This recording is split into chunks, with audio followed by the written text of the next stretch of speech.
Hola a todos y todas. Bienvenidos nuevamente a El Rincón de Atso, lugar de podcast y videopodcasting del Grupo Sociedad y Estado, profesora Ángela María Fernández, asociado con el Grupo de Estudios Latinoamericanos y que participan en el Centro de Estudios Históricos y el Instituto de Humanidades y Ciencias Sociales, de doble dependencia con el CONICET y la Universidad Nacional de Mar del Plata. En la dirección, Diana Duarte. En la producción, Francisco Javier Colonna y Max Van Haubart. Y como asistente de producción y community manager, Jan Quiroz. Diseño gráfico y postproducción, Florencia Benítez, diseñadora gráfica. Locución, Evelyn Cepeda. Nos encontramos en los estudios Buenavista Social Club, en la ciudad de Mar del Plata, provincia de Buenos Aires, República Argentina.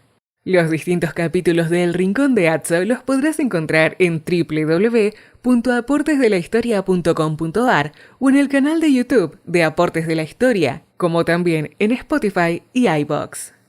Filmamos y grabamos con una cámara Sony HXR-MC88 y una grabadora Zoom H6. Les damos la bienvenida a un nuevo capítulo. Bienvenidos a todos y todas, un nuevo capítulo del Rincón de Atso. Estamos aquí con Diana Duarte, licenciada en Historia, directora ejecutiva de la web Aportes de la Historia, y yo, que la voy a estar acompañando, Francisco Colonna, estudiante de la carrera de Historia en la Universidad Nacional de Mar del Plata. Hoy un nuevo capítulo en el Rincón de Atso, donde vamos a abordar las reformas pombalinas. Antes de comenzar y darle la palabra a Diana, me gustaría hacer unas pequeñas líneas, unas pequeñas notas sobre un proceso en el que están inmersos, donde es el marco que constituye el desarrollo de las reformas.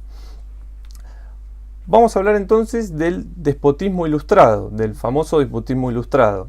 Voy a tomar de referencia el texto de Enrique Jiménez López, el despotismo y las reformas ilustradas, que forma parte de la colección de Adolfo Florestan, Historia Moderna Universal. Texto que se recorre en la carrera en la Cátedra de Historia Universal General Moderna.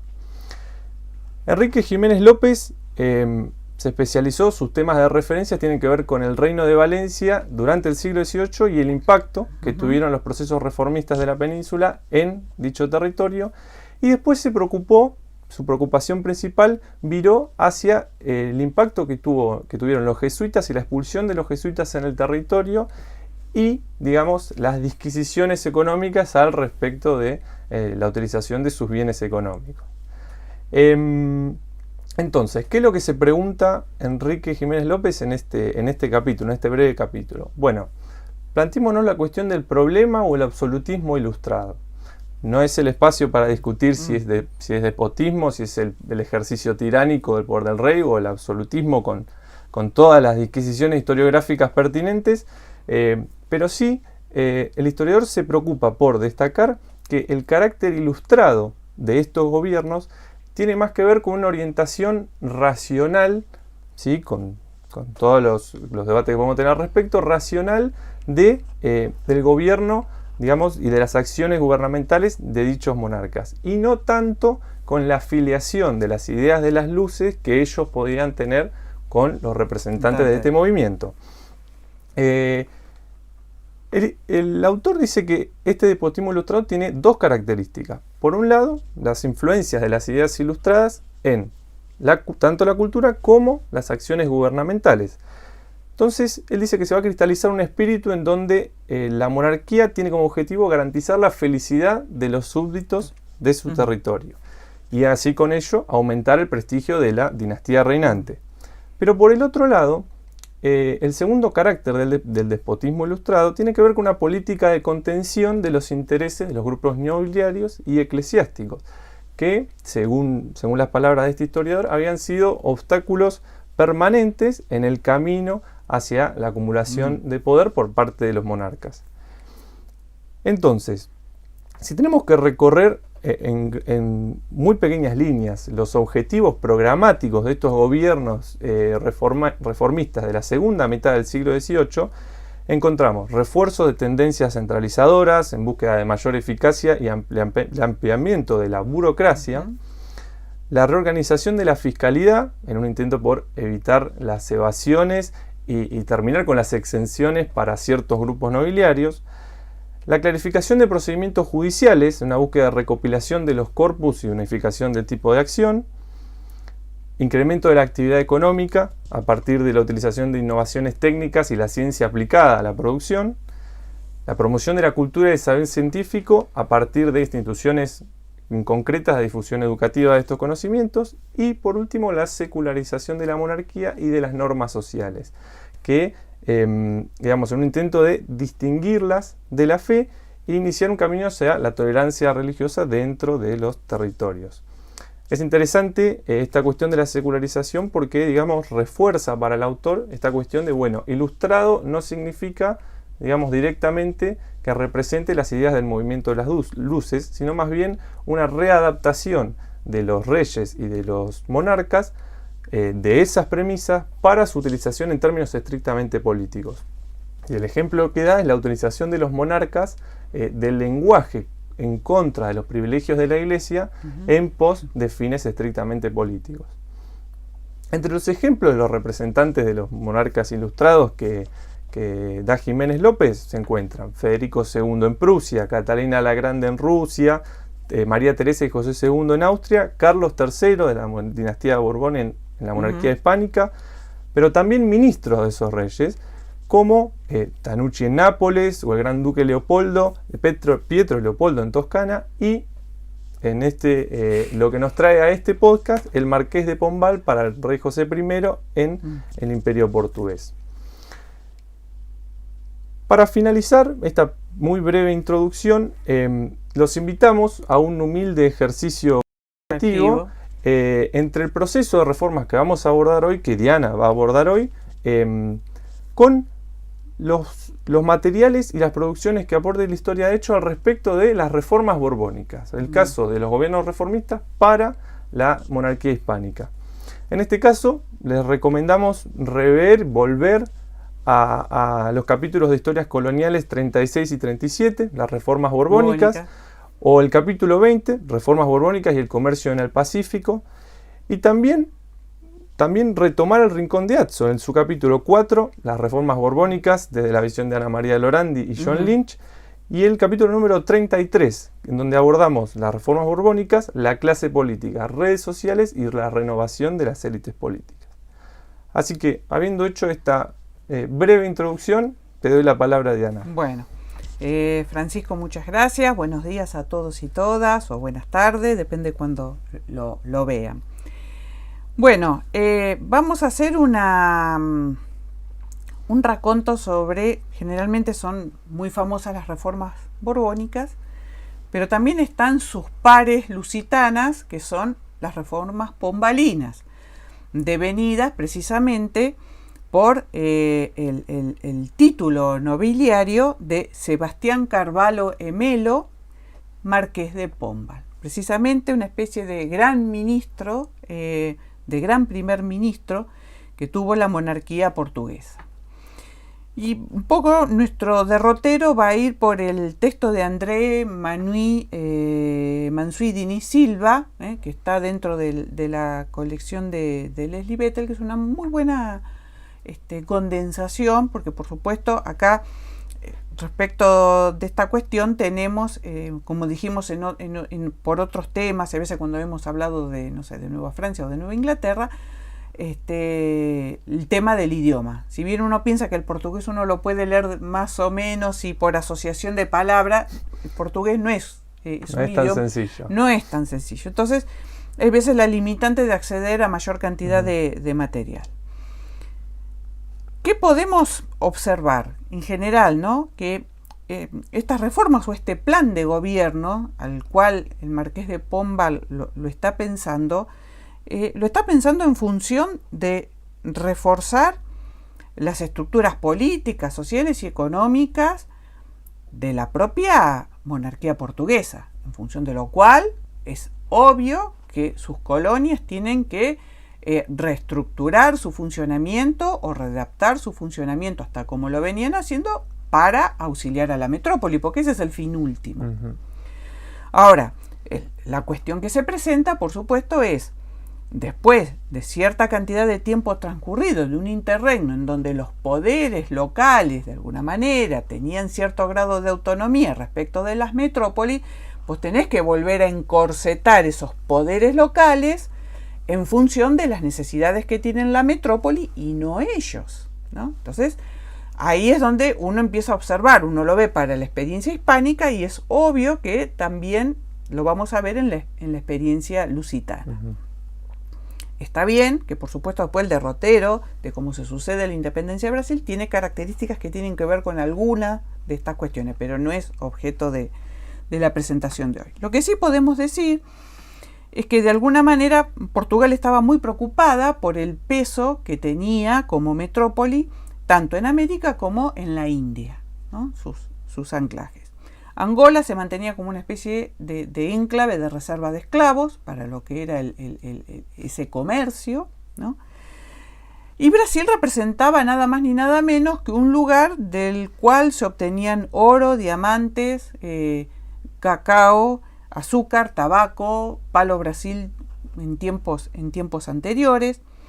Todos estos productos se vinculaban a un mercado internacional, había un sistema fiscal que aplicaba cargas impositivas, y ahí hay que ver cuán efectivas eran esas cargas impositivas y cuánto o no se controlaba de ese comercio lícito internacional, porque había una parte que fluía por la vía de lo ilícito, o sea, el contrabando o la evasión.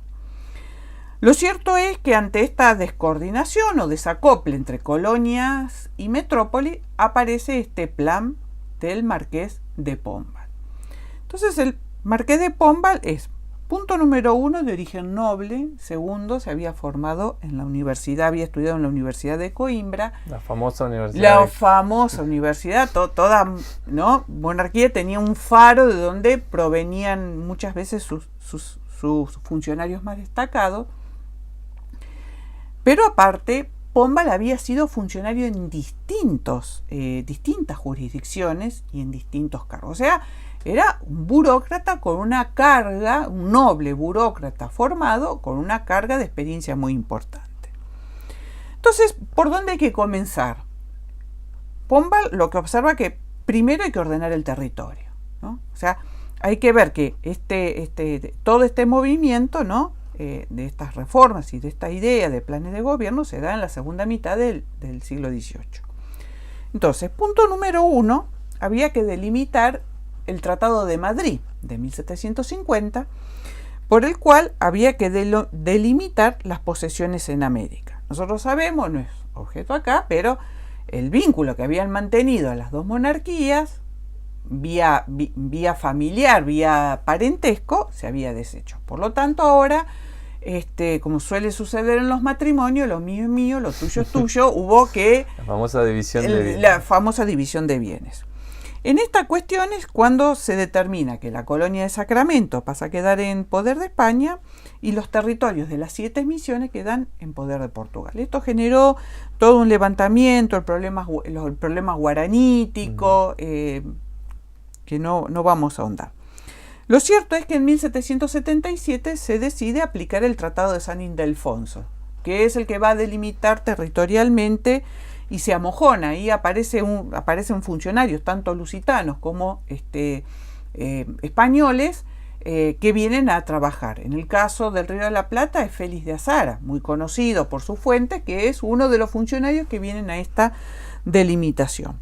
Pero el problema no es solamente hacia el sur, sino también tiene que ver con la internalización en el área del Amazonas. Entonces, punto número 1, se decide crear un conjunto de pequeñas aldeas en el territorio, bajo la tutela del clero secular, que las convirtieron en parroquias y no en villas más grandes. O sea, lo que se buscaba era hacer una especie de tapizado, para ir ocupando territorio. Es una cuestión fundamental cuando querés consolidar territorio. Si no, un mojón no hace al respetar el espacio. Claro.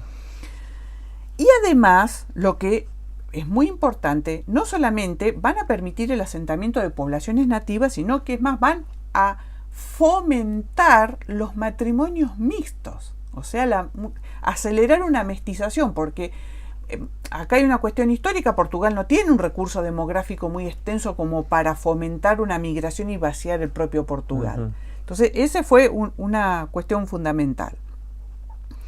Pombal también piensa en la mitad sur, o sea, lo que viene hacia lo que hoy nosotros conocemos como nuestro litoral y como el Uruguay. También había que cubrirlo. Va a armar una estructura política, administrativa, en donde los va a dotar de jueces, regidores, va a reestructurar las cámaras municipales, que son, en la versión portuguesa, nuestros cabildos. Armó una política administrativa que sirviera ¿qué? A las necesidades estratégicas, geográficas y económicas de Portugal, como dijimos al principio. Otra cuestión que hizo fue las viejas capitanías donatarias, las que no habían sido exitosas, van a ser reconvertidas en capitanías generales. ¿Por qué? Porque quedan bajo la autoridad directa, centralizada y bajo la observación de la propia corona. Y en 1763, ¿no? Van a decidir mudar la capital de la colonia de Bahía a Río de Janeiro. Entonces ahí vemos ya cómo al territorio lo tratan de darle cierta prolijidad. Se va a reorganizar administrativamente y, por ejemplo,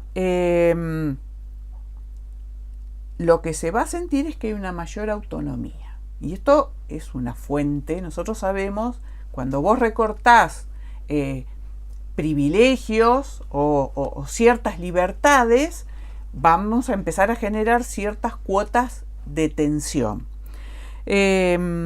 Va a haber un fuerte seguimiento de parte de la metrópoli, pero ¿por qué? Porque van a empezar a arribar funcionarios de la metrópoli. Entonces estos funcionarios van a supervisar lo que hacen las cámaras municipales, y tener problema con las localidades es un camino directo.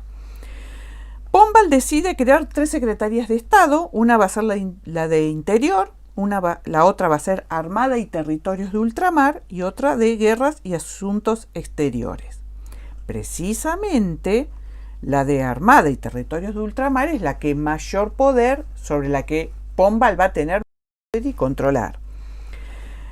Va a traer oficiales de ejército, porque él lo que observaba que de alguna manera las cuadrillas, las localías militares no eran muy organizadas. Entonces, para eso Pombal piensa en la idea de traer oficiales alemanes e ingleses para que formen a los ejércitos locales. O sea, hay todo un plan. Un plan organizado. Y también se le va a dar mucha injerencia al Concello de Facenda y la Junta de Tabaco. Porque el tabaco, al igual que en el mundo español, es un monopolio. Se le va a dar mucho poder a una junta de comercio. Esta junta de comercio fundamentalmente va a ordenar y organizar los tráficos entre la metrópoli y la colonia. La Real Hacienda, que en la versión portuguesa se va a conocer como el erario regio, va a hacer una reorganización contable de doble control entre van a controlar los ingresos y los egresos cruzados. O sea, si la contabilidad está bien llevada, lo que son ingresos y egresos cambia denominación del otro lado del Atlántico. Corresponde del otro la lado. Suma y la resta tiene que dar igual de los dos lados. O sea, parece una cuestión obvia, pero no funcionaba así. Siempre había alguna diferencia que no se sabía en dónde quedaba. Por lo tanto, y además va a reorganizar el sistema de justicia, ¿no? O sea, va a crear un alto tribunal, una justicia civil y una justicia del crimen. Yendo a la economía, que no es un tema menor, porque nosotros sabemos muy bien que la economía se tiene que reorganizar y se necesitan mayores ingresos cuando hay demasiados egresos en la metrópoli. Y los egresos en la metrópoli tiene que ver o con una cuestión de balanza de pago o porque existieron contiendas o guerras que consumieron mucho del erario de la metrópoli. Entonces eso hay que generar como un reordenamiento. Es cierto que en el auge, en este momento, el auge del oro y del diamante, fueron mal aprovechados por Lisboa. En vez de generar industrias para proveer a la colonia, en realidad se utilizó para cubrir el déficit de balanza comercial que se tenía con Inglaterra. O sea, Portugal siempre tuvo una balanza deficitaria con Inglaterra. Entonces, ¿con qué se cubría? Se cubría con los beneficios que te daba la extracción de oro y diamante. Pero eso un día se acabó y por supuesto trajo sus consecuencias. Pero además, en 1755, Lisboa tuvo un terremoto tremendo, fue una catástrofe y por lo tanto hubo que reconstruir la capital de Portugal. El tema fue que se la reconstruyó de una manera dispendiosa, o sea, se gastó en exceso y eso también absorbió buena parte de esos beneficios que no en apariencia, que realmente quedaban, pero que se podrían haber dirigido para otra cuestión. Entre 1750 y 1770 los ingresos cayeron un 50%. Entonces eso fue una alerta a los efectos del erario portugués. Entonces, ¿qué decide hacer Pombal? Bueno, hay que aumentar los ingresos. ¿Cómo? Fomentando el comercio con el Brasil. Y hay que a toda costa reducir el déficit. Entonces, se establece el quinto real sobre el oro en polvo. Y se prohíbe la utilización del oro como moneda en la colonia. ¿Para qué? Para que no haya fuga de metálico. Se buscó reducir y reprimir el contrabando, en ese orden. Reducirlo, fíjense, porque si no hubiese sido reprimirlo, no, reducirlo y después reprimirlo. Una carga fiscal repartida, porque no en todas las etapas de los distintos productos los agentes económicos tenían la misma carga fiscal, o sea, como que estaban descompensados. Entonces dijeron, bueno, un mismo producto va a tener la misma carga fiscal en todas las etapas de su extracción o de su producción o de su intercambio, ¿no? Entonces, porque a veces había algunos grupos privilegiados que buscaban tener menor carga fiscal. Entonces, hacia ahí vamos. Y por supuesto se estableció un piso de cuota anual del oro para la corona que tenía que percibir, que eran 1.400 kilos de oro anuales debían ser aportados por Brasil para la corona. O sea, casi 1,5 toneladas. En el caso de los diamantes, ahí hubo un problema, bajó el precio, porque obvio, el contrabando le bajaba el precio a nivel internacional. En el caso del tabaco y el azúcar, por la caída del propio precio del azúcar, había dejado poco rédito, por lo tanto se buscaron bajar las tasas, las tasas de intercambio y fomentar el cultivo y quitarle algunas cargas impositivas a los fletes, porque el flete termina teniendo una incidencia en el precio final. En el caso de los esclavos, se prohibió que Brasil fuera un punto de reventa de esclavos. ¿Para qué? Para que el comercio de esclavos en realidad quedara en manos de la metrópoli. O sea, Brasil podía comprar esclavos para sus ingenios, para sus actividades, pero no revenderlos. ¿Por qué? Porque lo que hacía era subir el precio más de los esclavos en Brasil. Y vamos a decirle, se convertía en un costo muy caro para el resto de las actividades. Entonces, Brasil compraba, pero no podía revender a otros dominios. En Sudamérica preferentemente o hacia el Caribe. De eso se encargaba Portugal, porque esa diferencia se la quedaba la metrópoli, no la colonia. En el caso del comercio, se van a eliminar los comerciantes itinerantes, ¿no? Y se va a controlar aún más cómo funcionan los puertos. Eso es algo que en el mundo hispánico lo vimos. O sea, tenías 3 puertos habilitados, pero después tenías un continente que era una especie de valga el vocablo poco académico, pero era un colador, Sí, sí. porque tenías un montón de puertos no habilitados que funcionaban, Claro. de hecho funcionaban, no de derecho. A los buques portugueses se les puso una fecha fija, o sea, de partida y de llegada, con un mayor control en las cargas. Se buscó en realidad la creación de una gran compañía de comercio. Pombal tenía esta idea de las compañías comerciales al estilo de Inglaterra y de Holanda, para poder tener un mayor control y verificación de qué se estaba cargando y cómo eran esos tráficos. Y por ejemplo, una de las cuestiones que Pombal pensaba era en la necesidad de atraer capitales, no solamente para el comercio, ¿no?, sino atraer capitales ¿para qué? Para fomentar la industria naviera, para introducir nuevos cultivos y para poder establecer de una buena vez un equilibrio entre importaciones y exportaciones que redundara en beneficio del déficit que tenía la metrópoli. O sea, como plan de gobierno, si vos lo mirás, como plan económico, era obvio que lo que se está buscando es parecido cuando se ven borbónicas. En realidad lo que estás buscando es solucionarle el conflicto deficitario a la metrópoli y no a las colonias, porque una de las cuestiones que suelen observar los funcionarios es que a las colonias les solía ir un poquito mejor que a las metrópolis. Entonces, alguien gana en detrimento de otro. Entonces, ahí hay un diferencial que las metrópolis salen a buscar, sí, a capturar, a reconquistar, diríamos. Sí. Incluso recuerdo el pasaje de John Lynch también en la compilación de Vettel, en donde dice que por ahí las reformas en términos económicos significaron un imperialismo renovado, en donde, digamos, el refuerzo, digamos, de los mecanismos de exacción económica y de ajuste de eso, de la circulación, de la producción y de la regulación de la actividad económico-financiera,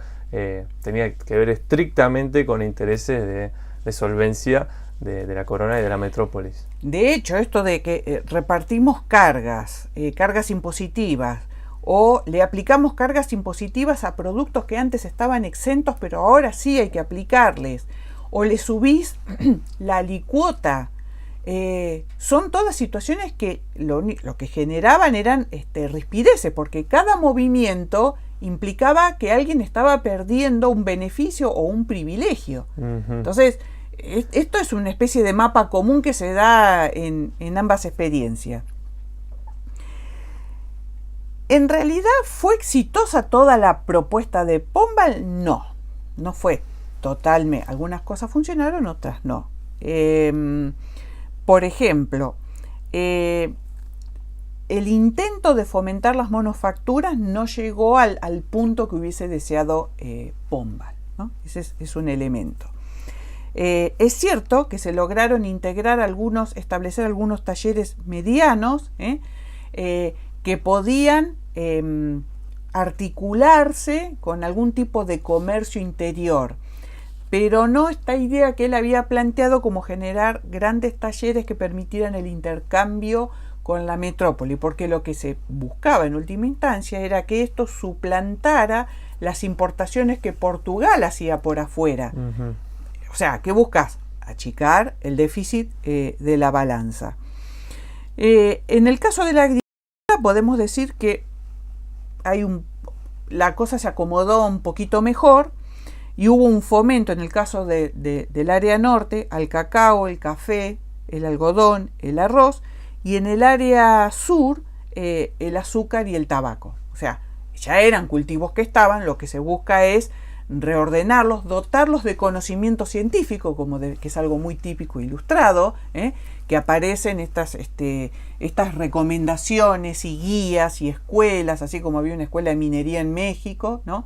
También se va a dar en el campo de la agricultura la técnica de la rotación del abono, la rotación de los cultivos, etc. Una de las donde Pombal le había puesto mucho entusiasmo era el cultivo del cáñamo. ¿Por qué el cáñamo? Porque el cáñamo es la base sobre el cual se hacen los cordeles, las sogas, los cabos para los barcos. Todo el sistema de velas para la época se maneja con sogas. las sogas se hacen con cáñamo, no funcionó. Con lo cual, evidentemente Portugal de otro lugar tenía que obtener cordeles y sogas. Si estamos hablando de organizar una marina que controlara los tráficos, evidentemente era un insumo necesario. Lo que sí hay que reconocer que durante 25 años, entre 1750 y 1775, el déficit se va a reducir en un 70%, el déficit comercial de Portugal. O sea, pensemos nosotros que para llegar a ese tremendo ajuste, ¿no?, ese beneficio en favor, evidentemente lo que implicó sobre la reorganización de Brasil y la capacidad de esas exacciones impositivas que se le aplican a la colonia. O sea, nadie logra una reducción tan drástica del déficit. ¿Qué va a pasar? En 1777, ¿no? Porque, ¿qué pasa después de Pombal? En 1777 va a morir José I. Y va a asumir María I. Pombal va a renunciar como ministro en líneas generales, pero lo que sí, se van a mantener sus postulados. O sea, fue un funcionario que él se veía identificado con su monarca, y en este recambio, evidentemente hay otras cuestiones. Nosotros nos vamos a abordar las cuestiones internas de la monarquía portuguesa porque no es nuestro campo de aplicación, pero hay movimientos ahí políticos internos, con lo cual Pombal no se ve como un favorito y decide renunciar. Lo que sí, por ejemplo, se va a mantener esta idea que terminaron siendo, se las vieron como impopulares las compañías comerciales. Sí se va a respetar la cuestión del libre comercio, la necesidad de mantener el fomento de las actividades industriales, la articulación con los particulares, la necesidad de que Brasil no corte su aprovisionamiento de materias primas, especialmente lo que tenía que ver con algodón, tabaco y azúcar. Y no es una cuestión menor, porque ahí Portugal ve una especie de endija, de beneficio. ¿Por qué? Porque si nos desviamos un poquitito de Portugal y de Brasil, tenemos la independencia norteamericana. E Inglaterra se queda durante un tiempo sin el aprovisionamiento de estas materias primas. Entonces, Portugal ve la oportunidad de modificar su balanza comercial con Inglaterra, porque lo que Inglaterra no consigue de sus colonias ahora lo va a tener que comprar vía Portugal. Después sabemos que el derrotero le permitió a Inglaterra volver a conseguir las cosas, pero vamos a decir, hay un tránsito muy interesante en donde Portugal ve la oportunidad de poder compensar esa situación siempre desfavorable en su contra y favorable a Inglaterra. Van a aparecer en escena una nueva generación de funcionarios que se formaron en Coimbra. O sea, Pombal deja, vamos a decirle, como una especie de legado esta necesidad de funcionarios formados, ¿no? Se abre en Río de Janeiro, y esto había sido una idea de él, que tiene que ver con estas ideas ilustradas, la Academia Científica. Una academia científica con sede en Río de Janeiro, que va a tener un protagonismo muy importante cuando la corte de Portugal se mude a Río de Janeiro. Bueno, va a tener su momento de esplendor esta famosa Academia Científica. ¿A qué va a estar vinculada? Al estudio de la agricultura, la física, la química, cómo mejorar el sistema productivo en Brasil, no solamente, ya no de artesanía, sino pensarlo como un régimen de manufacturas más estandarizadas, por ese lado. El fomento de la metalurgia, que no es un tema menor, que en realidad eso va a ser retomado, esa idea, por el sucesor de Pombal, que va a ser Sousa de Coutinho, ¿no? Otro ministro muy importante. Y ahí lo que buscan es buscar una nueva reorganización impositiva, buscar un fomento de la agricultura, y eso tiene que ver con las ideas de la fisiocracia, ¿no? Entonces, se van a bajar ciertos impuestos en función como una especie de estímulo a una mayor producción. Por ejemplo, en el caso del oro, del 20%, el quinto real, se va a pasar al 10%, ¿no? El impuesto a la sal queda eliminado, porque ahí tiene que ver con el tema de la carne y la curtiembre de los cueros. La sal es un insumo fundamental como conservante. En el caso de las manufacturas, de 4% se los baja a 2%.